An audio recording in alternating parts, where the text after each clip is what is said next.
Hey guys, Shawn here with my third test of the photogrammetry using some photos that we took at Mile Square Park of an island there, and it came out pretty well. This time I ran everything on the ultra high settings in the workflow to create a dense cloud. So here you can see they're ultra high. It doesn't really give you any stats, but that's what I ran them on. It took about 43 hours to process 112 images to create a point cloud from them. And here are the results. So here you can see the blue circles. Those are the flight path essentially that I took. I did two circles at different elevations, and then when I was done I kind of flew over the center here. So you can see that, and it stitched them all together pretty well. After that, we ran them at ultra high, and now you can see what the result was. The result is pretty good. I was actually surprised at how well it did. I mean, these look like laser scans almost. They're not perfect, but they are really dang close. It's hard to tell what the accuracy is. One of the things I'd like to do next would be to export to a file format that we can utilize.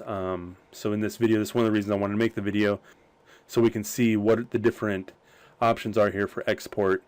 So here we got OBJ, PLY, TXT, LAS, E57, U3D, and then they had PDF and zip. I actually tried the PDF one and I couldn't get it to open, so I don't know if you need a special 3D PDF reader. I don't know.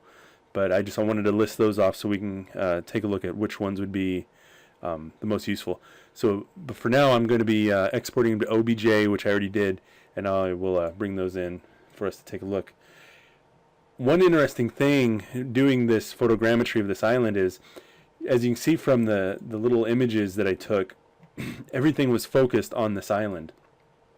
And something that surprised me was how much more information it picked up. Even though I was only flying around the island, I picked up a good chunk. Over here is this little bungalow, and that's where we were stationed. And I mean, that's pretty far away, and the fact that it picked it up is pretty interesting. So there's like this little playground over here, and I took a look at that, and it's not perfect. It wasn't the object of shooting the photos, but it still picked up. You know, we probably pull wall heights and stuff like that off of that, which I thought was pretty interesting. And it did a really good job, better than I thought it was going to do with all the trees in the area, and it looks pretty smooth.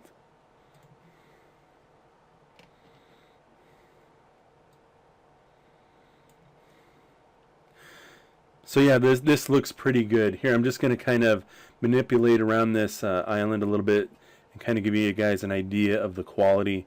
If I need to, I can bring in this machine and show you guys a live demo of what this looks like, or perhaps we can even get another key from Agisoft to get their downloaded on our machines there, and I can just bring in the data sets and these processed files.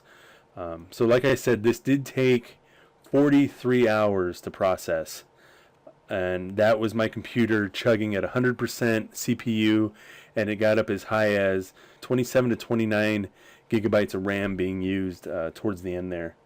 So it's a pretty significant investment in time to process these files.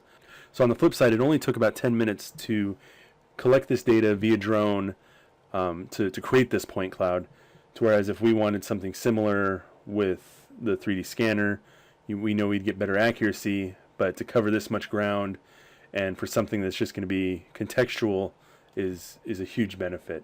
Let's take a look. I'm curious, I haven't looked at it, what the file size is. So let's navigate over there. The island. Oh, I think I put it in here for some reason. So this OBJ file.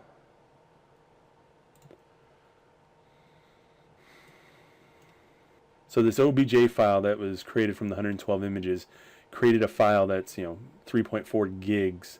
So that's pretty hefty, and that's probably why we're getting such a decent looking point cloud from it. As you can see, so this covers a big area.